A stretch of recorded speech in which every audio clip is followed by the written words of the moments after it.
Thank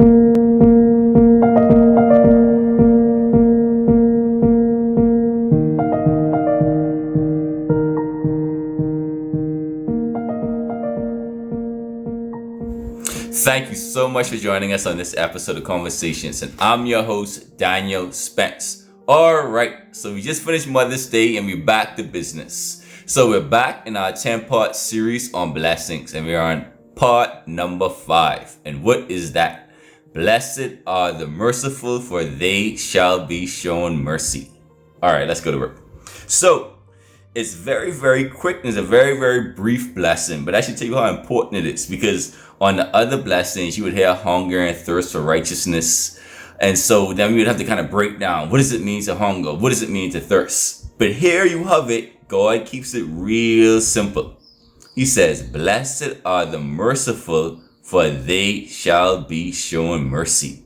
So what is mercy? And that's what we're going to dive into today. So let's first say a prayer. God, we pray that you may bless us, guide us, protect us, and help us in all things, in all of our ways, in all that we say, and all that we do, that we may be merciful toward our fellow man. In Jesus Christ's name we pray. Amen.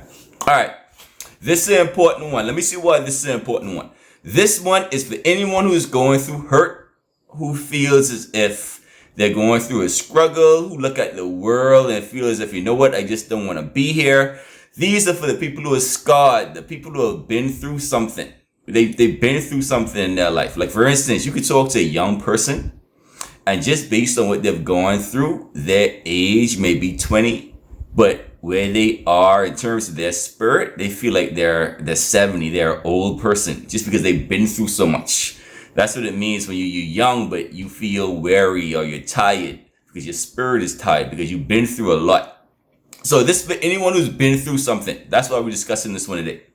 And let me read it again. Blessed are the merciful, for they shall be shown mercy. So it's really short. So what does it mean to be merciful? What does mercy mean? And I actually have the dictionary version. So this is from the Oxford Dictionary. So according to the Oxford Dictionary, because of course we English over here, mercy is compassion or forgiveness shown towards someone whom it is within one's power to punish or harm. Let me read that again, because that's a lot. Mercy is compassion or forgiveness shown towards someone whom it is within one's power to punish or to harm. So that's a lot. That's a mouthful. So we got to break that down piece by piece by piece. And the way we're going to break it down is we're going to keep it simple, because that's what we like to do. Let's keep this one simple. What is mercy? Mercy is simple. Mercy is simply a type of love. And we haven't really gotten into that on these different episodes, so we have to talk about the different types of love, right? So the only thing mercy is a type of love. Mercy is the type of love that allows you to love your enemy. And that's deep. Because see, a lot of people think about love and say, hey, I'm a loving person. But would you feel that same way if your husband cheated on you? See, that's a different type of love. So let's go into that. So what I'm telling you is the reason why God said, blessed are the merciful, for they shall be shown mercy, is because what God understood is that mercy is simply a type of love. Mercy is the type of love that you show towards your enemy. And let me break that down for you. Let me give you an example. So I'll give you an example. When you see someone out there and you see this young man that got slain, or these young men that got slain, you know it's the first thing their parents say. The first thing the mother comes out and say to the police, that's my good child. That's my loving child. He was kind to everyone. Because see, what you have to understand is this. Even though that child was a gangbanger, he still had love in his heart. He wasn't all bad. See, no one is all bad. We were made in God's image. So yes, the child was a gangbanger, but still he had God's love in his heart. The problem was he had love toward his mother. He had love toward his friends, but he didn't have love toward his enemies. Toward his enemies, he had no mercy. So we're going deeper here. So if you want to understand the problem with society, we say we're a Christian nation. We are a Christian nation.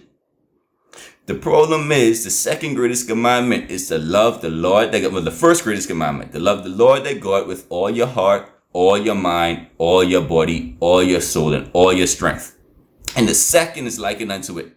The second greatest commandment that Jesus gave, love your neighbor as yourself. The problem with our society is that we love the neighbor who's kind to us. We love the good neighbor.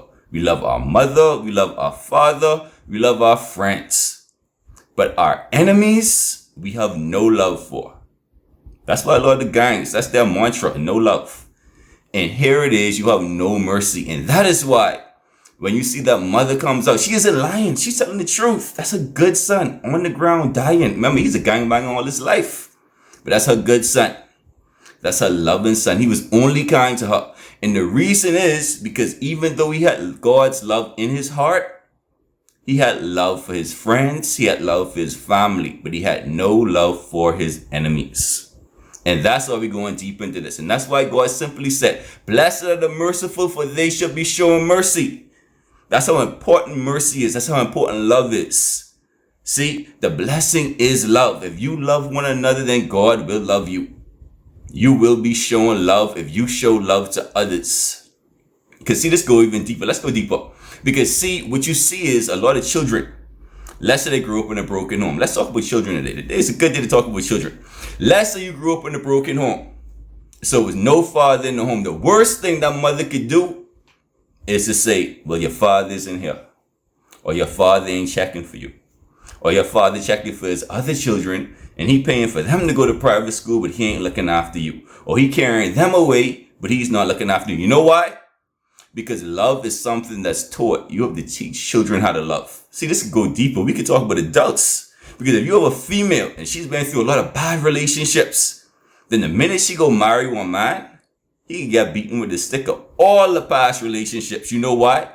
Because he has to go through a process of teaching her how to love. And to teach someone how to love is to teach someone how to trust. And that's where it gets deeper. See, love and trust go hand in hand. So if I'm a gangbanger and this person is trying to kill me, somehow you have to teach that gangbanger who lives by the sword to trust in God.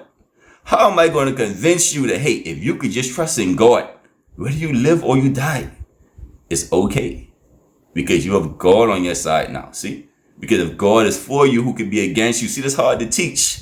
If all your life you've been dependent on yourself, you've been fighting on your own, you've been using the sword, so you've been using the gun. And then I come to you and say, you know what? You got to walk away from this life. But then you're going to tell me, I can walk away. But every time I get away or every time I get out, they try to pull me back in. So what am I going to do? It's that love for God. It's that trust in God. I got to teach you how to trust again. I got to teach you how to love again. In order for you to love, you have to trust. So it goes hand in hand. So let's get back to the point. Mercy. What is mercy? God said, blessed are the merciful, for they shall be shown mercy. And mercy is simply the ability to love one's enemies. That is what mercy is. And you need that if you're going to love your neighbor as yourself. If you're going to make it into heaven, you can see we're going to go deeper with this one. When we read the story of the unmerciful servant, you're going to realize that people go to hell for this. So this one is deep. So in order for you to love your neighbor as yourself, you have to love people in all facets. So what I mean is you love people no matter what the situation is. And that's why they say God's love is unconditional. Because God will love you no matter what. I don't care if you're a pedophile. I don't care if you're a thief. I don't care if you're out there. You're still stealing. If you go to God, He will show that love for you. God will take you as you are. And you know, they say God pull you out of the dirt. Because see, I came from dirt. So I have no problem with God pulling me out of the dirt from whence I came. So I'm dirty now. So that's why God's love is unconditional. God's love is unconditional because no matter the circumstance, God will still love you. Now, the love of man is conditional. But because we love God, we love people anyway. And that is where you have to learn how to trust. That is where you have to learn how to show mercy. And what is mercy? Mercy is simply loving one another, even if that is my enemy. The ability to love your enemy. All right, let's go to work. So, God said, blessed are the merciful, for they shall be shown mercy. But the question is why? And that's always the question. Why? Why should I love someone who hates me? Why should I love someone who wants to kill me? Why should I love someone who means ill will toward me? And that's the question we have to answer. And Jesus answers that. And let's look at what it says. We're in Matthew chapter 5, verse 43 to 44. So what I want to do is I want to segue into the story of that merciful servant. So first I gotta like walk you into it before we just jump right into it. First I gotta warm you up first. So listen to this, because that's going to be one of the main questions. Your main question is, why should I love someone who hates me? It doesn't even make sense. Why should I just not have anything to do with them? Leave them alone. Listen to what God says. And this is Matthew chapter 5, verse 43 to 44. And Jesus said, Ye have heard that it hath been said, Thou shalt love thy neighbor and hate thine enemy. But I say unto you, love your enemies. Bless them that curse you. Do good to them that hate you. And pray for them that despitefully use you and persecute you. So Jesus goes in deep. So here I have it. We're trying to understand, or we're trying to answer the question, why should I show mercy? Why should I love my enemy? Because what did the Bible say? And this is the Old Testament. And this is one of the Mosaic laws. This is what Moses gave to the Israelites. Look at what Moses said. And Jesus is repeating it. Ye have heard that it has been said. So what Jesus is simply doing is repeating what Moses said. Thou shalt love thy neighbor and hate thy enemy. So what did Moses say? An eye for an eye, a tooth for a tooth. If you kill my brother, I'm killing your brother. You're going to have to pay with a pound of flesh. So that was the old teaching before Christ came down and taught us the right way. So what God is saying here is, ye have heard that it has been said, ye should love thy neighbor and hate thine enemy. But I say unto you, love your enemies. So why is God telling us how to be merciful, or telling us to be merciful? And this is deep. Because look what else Jesus did. So before I answer that question, look what else Jesus did. Jesus actually went into all the different reasons someone could become your enemy. And I'll go through them each one by one. But I say unto you, love your enemies and bless them that curse you. So what does it mean for someone to curse you? That means someone to speak negatively about your future. For someone to speak darkness into your life. For someone to say, you are a homosexual. See, if you tell that to me, I am not a sin. You are a thief. I am not a sin. You are a murderer. That's impossible, because I was made in God's image. I'm a child of God. I may have done some stuff. I may still be doing some stuff. But don't call me a sin, because that's not who I am. I'm not a number. If you work for a company, you're just nothing but a number that they're trying to get off of their balance sheet. I'm not a number. I'm a person. Right? So what God is saying is, bless them that curse you. So anyone who talk ill against you, if they want to make you a number, if they want to make you a statistic, you're just another young black man, dead or in jail. Forget about it. Right? So God is saying, bless those who curse you. And then he goes deeper. Be good to those who hate you. What does it mean when somebody hates you? Someone just had negative feelings about you. Why? So for instance, you could hate a frog. A lot of women hate frogs. They hate frogs because they are fearful of frogs. They're afraid of frogs. So I have a negative feeling toward frogs because I'm afraid of them. Some people may hate their husband, and they have negative feelings toward him because they don't like him. They may be afraid of him too. Who knows? But what I'm trying to say is, to hate someone is because you have an adverse reaction for them. You have negative feelings toward them. Their spirit, you don't want to be around that. For whatever reason it is. Some of it could be jealousy. Some of it could be anger. You could be angry at this person. Some of it could be fear. You could be fearful of this person. But either way, you hate this person. So God is saying is, one, bless those that curse you. So one reason someone could be an enemy is because they curse you. Do good to them that hate you. They may feel ill will against you. So that's someone who hates you. And pray for those who despitefully use you. Shoot, that could be the politician in your area. Came to me, got my vote, and then they ain't do nothing. Bam. He despitefully used me. He came to me, and I only see him when it's time for that vote. And then after that, you can't have for him.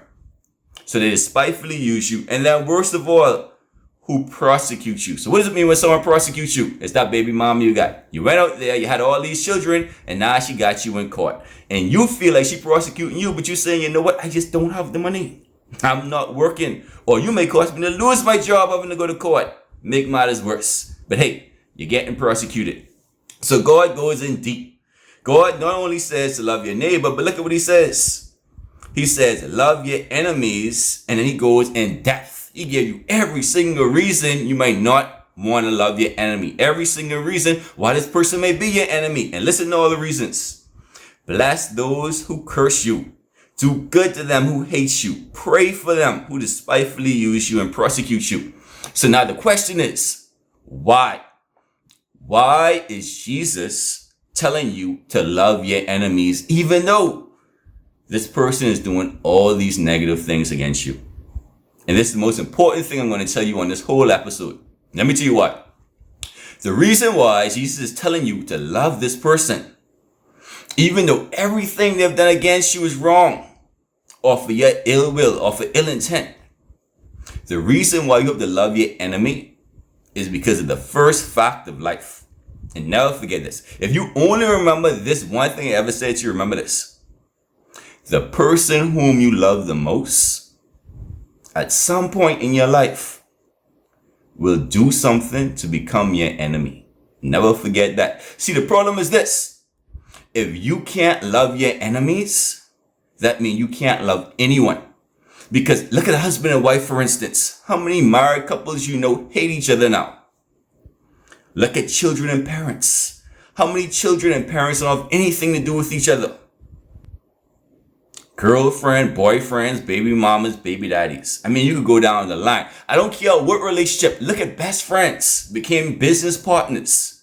One stole from the other, or both of them stole from each other, and now they hate each other. Look at France. Two gangbangers, now they're trying to kill each other. Most of the time it's for the love of money. Other times for infidelity. But what I'm trying to tell you is this. The reason why God is telling you, you have to love your enemies is so important. Is because no matter what, the person whom you love the most in the world, I don't care who it is, whether it's a husband, a wife, a child, a brother, it doesn't matter. At some point they will betray you. And when they betray you, it will be something that you would have just cause to say, you know what? Now you are my enemy. But if you can't love that person, if you can't forgive that person, then you're going to find yourself surrounded by enemies. And see, that's the problem with the world. A lot of times you have people walking around saying, I have no friends. Or I can't trust anyone. A lot of celebrities, they say it because everyone is coming at them from when they feel they can't trust anyone. So they become hardened and become cold to the world. And that's what God talks about. You become cold and hardened to the world.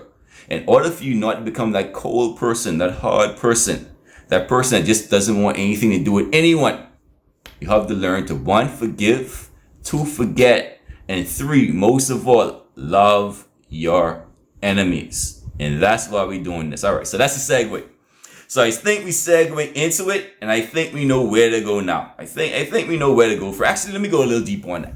I think I have a little bit more time. I'm trying to stay within my time limit. I could go deeper on that though. The problem is this. The problem is, if you don't learn to love your enemies, right? And you realize, let's take a husband and wife, for instance. Let me talk to all the husband and wives, because I'm married. So let's talk to all the husband and wives, right? The problem is this. I guarantee you that if you live long enough, or if you and your wife stay together long enough, there will come a time when he or she or whomever would do something that's going to be considered an act of betrayal by the other partner. But if you can't love that person enough, because now they're considered your enemy, you can't love them enough. Because see, you only know one type of love. I know the type of love when you being good to me. I know the type of love when you working, when you get money. But I don't know the type of love because see, you broke now. You can't do nothing for me. I don't know that type of love. You my enemy because you try and keep me down, really. Right? If you don't have that type of love, then the devil is going to do something that you didn't even see coming. Let me explain what I mean. Because see, an act of betrayal doesn't have to be in the now. That could have been in the past. So if you're the type of person who can't love someone enough to forgive them for a trespass, to have mercy on them, then the devil is bringing up something, some old news. Something that happened 3, 4, 5 years ago. You hearing about this other child. 3, 5 years ago, you hearing about this other woman. And you, the man, you saying, well, my doors, where did this come from? So the devil will bring up something old. Even worse, the devil will bring up something small. Because for instance, you could be a child. So you have a father out there that's working, but he's never home. So you're that father, and while you're counting the money in your bank account, the devil is at home And that child is counting the amount of times so you miss his birthday. So now it's the small things that keeps adding up. And then all of a sudden you turn around and you can't figure out why this child hate me. Or it could be something his parent is saying. So the mother is telling him something, whispering something in his ear. So it's building and it's building and it's building. And you're thinking, you know what? I'm doing my best for my family. But what you don't know is the way the devil is coming at you is not a big betrayal. And that's why I really want to hop on this or talk about this, is because it doesn't have to be a big betrayal for someone to become your enemy. It's just the small things. See, the devil started to show this person the small things, the small betrayals, things that you can just sweep under the rug, things you can easily forgive. Because the devil is working on you, or has been working on you for so long, or because the devil has been waiting for the right moment. See, what happened was in the past. Before you got married, that is what happened. But you know what? The devil is going to keep on working. He's going to wait for the right moment, the right opportunity to bring that thing up. And then boom, it's an explosion. And so that's what I'm trying to get you. What I'm trying to get you is this. And I'll repeat it again before we jump into the story. The reason why you have to love your enemies, which is mercy, the love for one's enemies, is because there's different types of love in the world. And sadly, most people can only love their friends. And what did God say? God said, if you could only love your friends, then how are you different from the heathens? Or how are you different from those out there who aren't Christians? Because God said the sun shines on both the just and the unjust alike. So when God brings down the sun shines on us. Even the unjust and the just can see the sun. But what makes you different as a Christian or different as someone who loves God is the fact that no matter what, you have love for your brother. And the reason why you need this love for your brother is because at some point your brother will do something to become your enemy. And if you can't forgive him, if you can't say, you know what, I still got love for you, I let that one go. I might not do business with you anymore, but I got love for you. If you can't let that go, if you teach your children from a young age how not to let that go, then you create monsters. And then we have the problems that we have in society where we see a lot of loving children who love their parents. But for some reason, they hate everyone else around them. And that's what we're trying to get up. So let's go to work. Let's go to work. Let's go to work. And what we're going to answer is the most important question. The most important question is this. Why is it that people find it so hard to show love to their enemies? Like it's really, really hard to love your enemies. And Peter answered that question. So we're going into the story of the merciful servant. I'm going to make it quick. I got to make it quick because I've been talking a lot. So the time is going. But we're in Matthew chapter 18, verse 21 to 35. And the question we're going to answer is, why do people find it so hard to have mercy? Why do people find it so hard to love their enemies? Even though all that we just spoke about, why do they still find it so hard? And Peter asked that question to Jesus. And listen to the question that Peter asked to Jesus. Matthew chapter 18, verse 21 to 35. And Peter said, Lord, how often shall my brother sin against me and I forgive him? Till 7 times? And Jesus saith unto him, I say not 7 times, but 77 times. So here what Peter is saying is this. The reason why I don't want to forgive, why I find it hard to forgive, why I don't show mercy, why I don't have that type of love that is called mercy, which is love for my enemies, is simple. Because every single time I forgive this person, they go back and do the same thing over and over and over again, and I'm done. And that is the biggest problem. The biggest problem with the world is this. You could have that child, and that child is so wayward. Every single time you get that child out of some trouble, he go back and do the same thing. Back in jail. Back to stealing your money. Back to not doing that schoolwork. And you're like, all right, I'm done. You could have a friend the same way. Back to steal. And she's like, you know what? What am I going to do? I don't want to have anything to do with this person. That's it. I'm done. Now you consider my enemy. Why? Because I gave you enough chances and that's it. No more chances. And what did God say? Until 77 times. What God is saying is you never stop loving that person. You might treat that person differently. You might put them in a different category. Now you're no longer my close friend. You could be a distant friend. You could be a distant relative. You can't be close to me because I don't trust you. And until you build back up that trust, it goes back to the beginning of what we were saying. Until you build back up that trust, really, me and you can't necessarily have the same relationship as we did before. But what I will not do is feel hate towards you. Why? Because if I feel hate towards you, then I'm doing the same thing as you, and you and I are no different. If what I do is I curse you, then I'm doing the same thing you did to me, and then you and I are no different. If I prosecute you, so your baby mama take you to jail, then you go to, she take you to court, then you take her to court. Then I'm doing no different from you. If I despitefully use you, then I'm doing the exact same thing as you. So now we're both enemies. And what does God say? Do good to those. Pray for those. Be kind to those. All right, so let's go into the story. I'm talking too much. All right, in verse 23. Therefore, and this is what Jesus said, therefore is the kingdom of heaven likened unto a king, which would take into account all of his servants. So before I even go on, let me talk some more. So what God is doing here is telling you how the kingdom of heaven is. So this is the story of the merciful servant. And what God is saying is this is the way the kingdom of heaven acts. And this is important because at the end of this, you're going to see someone go to hell. So what I want you to do is understand the reason why they went to hell. All right, so let's start again. And Jesus said, therefore is the kingdom of heaven likened unto a certain king. That king would be God, which would take into account his servants. The servants would be the people. And when he had begun to reckon, one was brought to him, which owed him 10,000 talents. But for as much as he had not to pay, his Lord commanded him that he should be sold, and his wife should be sold, and his children should be sold, and he made to be paid. So what is God saying? So God is saying is, I'm a king.